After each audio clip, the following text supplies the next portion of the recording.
ओम श्री सद्गुरुदेव भगवान की जय। बोलो जय सिया राम, जय जय सिया राम। बोलो जय गुरुदेवम, जय गुरुदेव।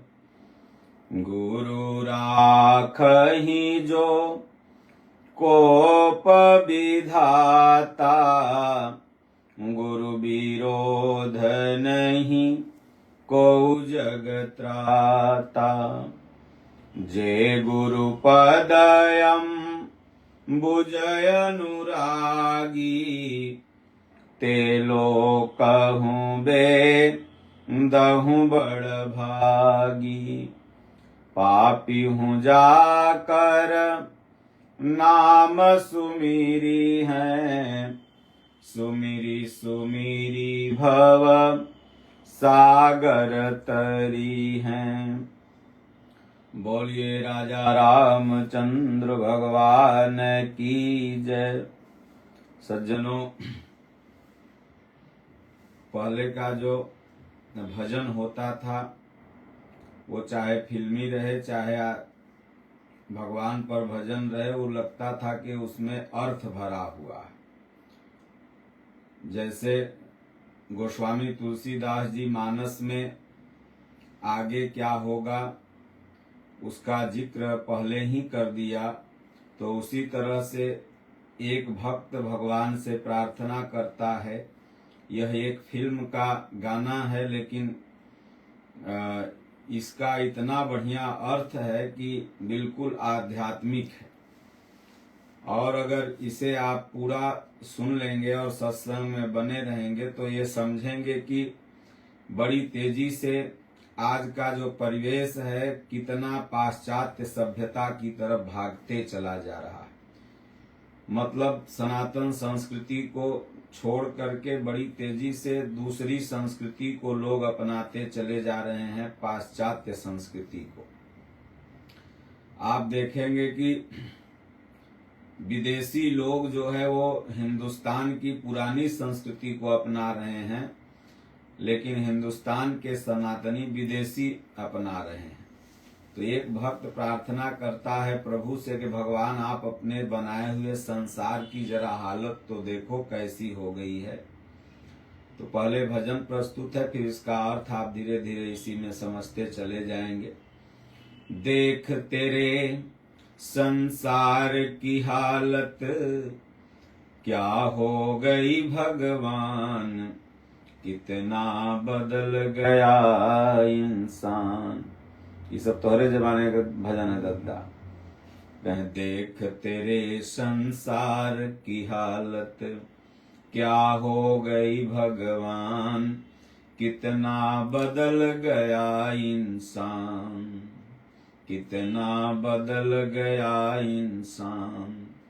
सूरज न बदला, चांद न बदला, ना बदला रे आसमान, कितना बदल गया इंसान, कितना बदल गया इंसान।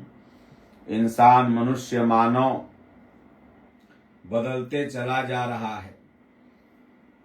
सूर्य भी नहीं बदला, ज्यों का त्यों है। हाँ, प्रदूषण के चलते कुछ परतों में जरूर उसके कमजोरी हुई है, जिससे मानवीय जीवन को आने वाले समय में घाटा हो सकता है, बहुत बड़ा नुकसान उठाना पड़ेगा, लेकिन वह स्थिर है।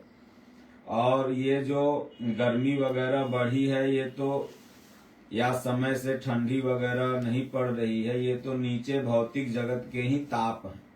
तमाम फैक्ट्रियां, तमाम मिशनरियां, जो मशीन वगैरह हैं, तमाम ये आज वस्त्रों का अभाव नहीं है और तमाम ऐसी गर्म चीजें आ गई हैं जिससे कि लोगों को कम ठंडा महसूस होता है। लेकिन सूर्य अपने ताप को उतना ही बरकरार बनाए रखे हुए जितना पहले था। तो सूरज न बदला, चांद न बदला, ये लाखों करोड़ों वर्ष से इसी तरह हैं। भगवान राम के भी समय में सूर्य थे, और क्योंकि सूर्य भगवान की पूजा करते थे, भगवान राम सूर्यवंशी भी थे। और मनु शत्रुपा के भी समय भगवान सूर्य थे, क्योंकि भगवान कहते हैं अर्जुन, यह परम पावन ज्ञान मैंने सूर्य से कहा। तो सूर्य अनादि हैं और वो बदले नहीं, चांद भी नहीं बदला और ना आसमान बदला। बदल गया क्या? तो मनुष्य इंसान अपने भाव को, अपने विचार को, अपने आत्म संयम को, अपनी मानवता को बदलते हुए क्रूर होते चला जा रहा है। आज देखिए हर देश के सामने एक ही समस्या है कि हम कितना अस्त्र जुटा के रख लें। तमाम देश देखिए आपस में लड़ रहे हैं, कोई बारूद फेंक रहा है, कोई गोला फेंक। मानव का दुश्मन होते चला जा रहा।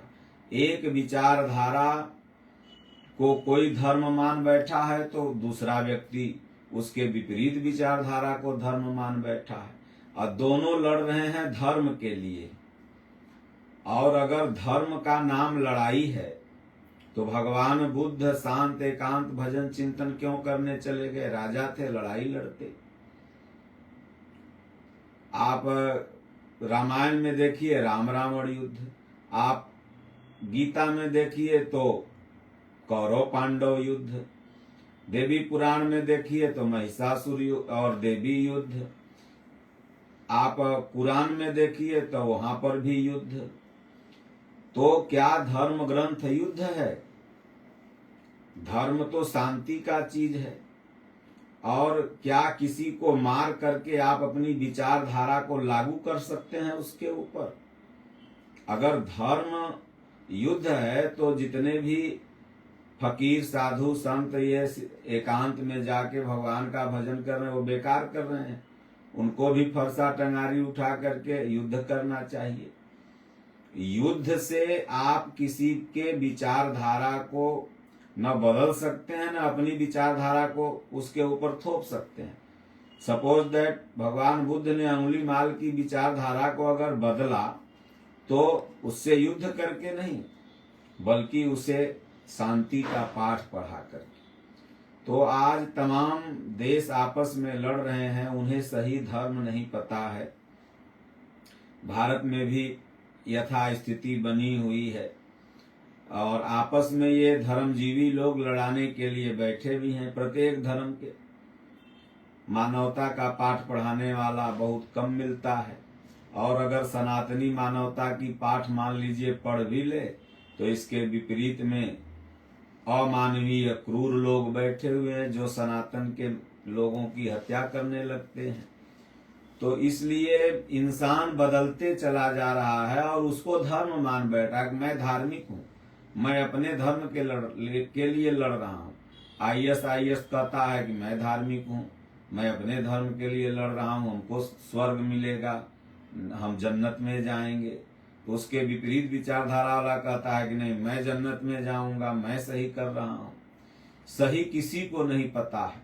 वास्तव में ये जो शास्त्रों में युद्ध का चित्रण है, यह कोई बाहरी युद्ध का चित्रण नहीं है, बल्कि आप जब भजन करने चलोगे, ध्यान करने चलोगे, तो आपके अंदर ही युद्ध का सूत्रपात होगा।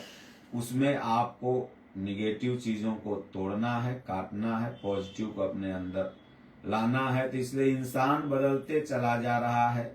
हमारी प्रकृति वैसे है, और यहाँ तक कि इंसान प्रकृति का भी दुश्मन होता चला जा रहा है, जो भविष्य में इंसानों के लिए क्या अभी समस्या होने लगी। दिल्ली में सांस लेना मुश्किल है, तो हम कहीं न कहीं प्रकृति, अभी नदियों में नहाना मुश्किल है। जहाँ पर गंगा, जमुना, सरस्वती जैसी पवित्र नदियां रहती थी, आज उनके किनारों में फैक्ट्रियां खोल खोल करके जल इतने प्रदूषित हैं कि नहाना मुश्किल है। तो सारी समस्याओं का जड़ इंसान है, और इंसान बदलते जा रहा है। इसलिए अगर इंसान को सुखी रहना है तो अपने आप को उसे प्रकृति से अटैचमेंट करके, जोड़ करके रखना होगा। प्रकृति के विपरीत जाएगा तो निश्चित रूप से इंसान की आयु घटती चली जाएगी, ऑक्सीजन लेवल घटता चला जाएगा। जैसे जैसे ऑक्सीजन लेवल घटेगा, आयु घटेगी। तो कहते हैं कि दूसरी पंक्ति में कि आया समय बड़ा बेढंगा, आज आदमी बना लफंगा, कहीं पे झगड़ा कहीं पे दंगा, नाच रहा नर होकर नंगा, छल और कपट के हाथों अपना, बेच रहा ईमान, कितना बदल गया इंसान। समय इतना बेढंगा हो गया कि आदमी लफंगा बन गया। आदमी के पास आदमी का कोई गुण नहीं, लफंगों का गुण है। कोई सिगरेट हाथ में लेके घूम रहा है तो कोई बोतल हाथ में घूम रहा है तो कोई मुर्गा की थैली हाथ में लेके घूम रहा है। लफंगा के न लक्षण है। कोई किसी को बहू बेटी को देख के सीटी मार रहा है, ये लफंगा नहीं तो क्या है। और कहीं पे झगड़ा कहीं पे दंगा, कुछ बोल दो तो तुरंत झगड़ा और दंगा हो जाएगा। यहाँ देख रहे हैं कहीं हिंदू लड़ रहे हैं, कहीं मुसलमान लड़ रहे हैं, कहीं उसके मकान पर कोई जाके झंडा गाड़ दे रहा है तो कहीं इनके मंदिर में कोई जाके कुछ कर दे रहा है। वो आपस में आदमी लड़ करके एक दिन ऐसा आएगा कि सब खत्म हो जाएंगे। नाच रहा नर होकर नंगा, आदमी विचार से नंगा हो गया, संस्कार से नंगा हो गया, यहाँ तक कि वस्त्र से नंगा हो गया। और कहते हैं कि छल और कपट के हाथों अपना बेच रहा ईमान। छल और कपट पग पग आपको देखने को मिलेगा। मित्र में मित्रता नहीं, पिता में पितत्व नहीं, पुत्र में पुत्रत्व नहीं, उसका धर्म का पालन नहीं, सब जगह केवल छल कपट स्वार्थ भरा हुआ है। गुरु शिष्य में स्वार्थ भरा हुआ है। शिष्य तभी तक गुरु की सेवा कर रहा है, सोच रहा है गुरु जल्दी खत्म होंगे, मठ के महंत बन जाए। तो हर जगह छल और कपट का ही धंधा चल रहा है। तो इंसान बदलते जा रहा है। इसका यही कारण है कि जो इंसान का ग्रंथ है, मानव धर्म ग्रंथ है गीता, उसके बताए हुए विपरीत सिद्धांत पर चलते जा रहा है। इसलिए आज आगे कहते हैं तीसरी पंक्ति में कि राम के भक्त रहीम के बंदे, करते आज फरेब के धंधे, इन्हीं की काली करतूतों से, कितने ये मक्कार ये अंधे। इन्हीं की काली करतूतों से मुल्क हुआ ये मसान, कितना बदल गया इंसान। आप जाइए सेठ जी के दुकान पर, एकदम तिलक भी लगा होगा, एकदम भगवान की अच्छी अच्छी फोटो भी लगी होगी, और रहीम के बंदे मुसलमानों के दुकान पर खूब बढ़िया एकदम कुरान रखा होगा, लेकिन करते आज फरेब के धंधे। कहीं एकदम 100 कैरेट सोना है और का करना सो चंदिया पर ऐसे सोना के परत चढ़ा के चुड़ीला बना के बेच देता। तो इसलिए हर जगह केवल मक्कारी है। आप भोजन कर रहे हैं, दूध में पाउडर मिल रहा है, पनीर में अरारोट मिल रहा है, सब्जी में इंजेक्शन ठोका रहा है, और इससे लगता है कि जैसे हम नहीं खाएंगे कोई मेरा दुश्मन खाएगा। अरे भैया, यहाँ से अगर तुम रांची पनीर भेज रहे हो तो हो सकता है वहां तुम्हारे रिश्तेदार होंगे, बेटी होगी, हो सकता है वो पनीर घूमते घूमते वहां भी पहुंच जाए। तो जहर तो कहीं न कहीं से तुम अपने परिवारजनों को ही परोस रहे हो। कोई भी चीज जो मिलावट कर रहे हो, दूधे में कुछ मिला, हो सकता है वो दूध घूमते घूमते तुम्हारे नाती पोता के यहाँ पहुंच जाए। हल्दी में मिलावट, धनिया में मिलावट, सब जगह। चावल में पथरा मिला देते हैं, 50 किलो चावल में 2 किलो, चुनते रहो पथरी हो जाए। तो कहते हैं राम के भक्त दम चंदन लगा के लगेगा। अरे सेठ जी जो बोल रहे हैं 100% सही है, लेकिन रचते आज फरेब के धंधे, कितने ये मक्कार ये अंधे, देख लिए इनके भी धंधे, इन्हीं की काली करतूतों से मुल्क हुआ ये मसान, कितना बदल गया इंसान। भारत में कभी ताला नहीं लगता था, आज भी राजस्थान में कई गांव हैं, हम गए हैं जहाँ ताला गांव में नहीं लगता, वहां हम लोग का आश्रम भी है। तो उस तरह से भारत में कहीं ताला नहीं लगता था। लेकिन अगर आज ताला न लगे तो पता लगा कि कुछ बचेगा भी नहीं, चौको बेलना गायब हो जाएगा। तो कहें कि जो हम आपस में न झगड़ते, अब बने हुए क्यों खेल बिगड़ते। अगर आपस में हम सब लोग एक रहते, चाहे हिंदू हो, मुसलमान हो, सिख हो, ईसाई हो, जितने भी धर्मावलंबी हैं, सब उन्हीं भगवान को, उन्हीं परमात्मा को मानते हैं। उनको पुकारने का नाम अलग है, भाषा अलग है। ऐसा नहीं कि भगवान 10, 20, 50 हैं, मुसलमान का खुदा अलग। यहाँ आप लड़ते होगे राम जी का झंडा गाड़ के, या चाहे वो हरियर का झंडा आपके मंदिर पर गाड़ के, तो ऐसा मत सोचो कि ऊपर से राम जी खुश हो रहे हैं, चाहे ऊपर से अल्लाह खुश रहे हैं। वो दोनों दो दुखी होते होंगे, क्योंकि वो दो हैं नहीं, वो परमात्मा एक ही है। हमें तुम्हें लग रहा है कि दो हैं और हम राम को खुश कर रहे हैं, उसको लगता होगा हम खुदा को खुश कर रहे हैं। तो ये सब खेल बिगड़ जा रहे हैं। कहे कोई कहे हम सच्चे हिंदू सिखा सूत्र धारण करते, कोई कहे हम पक्के मुस्लिम दाढ़ी पर अकड़े फिरते, पर न मिला दीदार कूच कर गए यहाँ लड़ते लड़ते। तो इसलिए जो हम आपस में न झगड़ते, तो बने हुए ये न खेल बिगड़ते। देखिए आप लड़का दू खेल खेलते हैं ना, क्रिकेट हो गया, वॉलीबॉल हो गया, फुटबॉल हो गया, अगर उस खेल में लड़ाई हो गई तब सारा खेलवे बिगड़ जाता है। और उसको लड़ाई बिना अगर खेलेंगे तो एक पक्ष जीतेगा, एक पक्ष हारेगा, क्योंकि ये मनोरंजन है। उसी तरह संसार है। तो देखते हैं भारत पाकिस्तान का भी मैच रहता है, पाकिस्तान हार जाता है, चाहे भारत हार जाता है, तो दोनों खिलाड़ी फिर बाद में हाथ मिलाते हैं। तो उसी तरह से, क्योंकि ये खेल है और इस खेल में अगर लड़ाई कर लेंगे तो सब बिगड़ जाएगा। इसलिए कहते हैं कि काहे लाखों घरे उजड़ते, क्यों ये बच्चे माँ से बिछड़ते। जब भारत पाकिस्तान का बंटवारा हुआ था तो पाकिस्तान से भर भर के ट्रेनें लाश आती थी, भर भर के ट्रेन लाश आती थी। आज भी तमाम दंगे होते हैं तो दोनों पक्षों की लाशों को समुन्द्र में भिगाया जाता है। तो कहते हैं कि ये लाखों माताओं के कोख सूने हो जाते हैं, लाखों बच्चे अनाथ हो जाते हैं, लाखों बच्चे अपनी माँ बाप से बिछुड़ जाते हैं।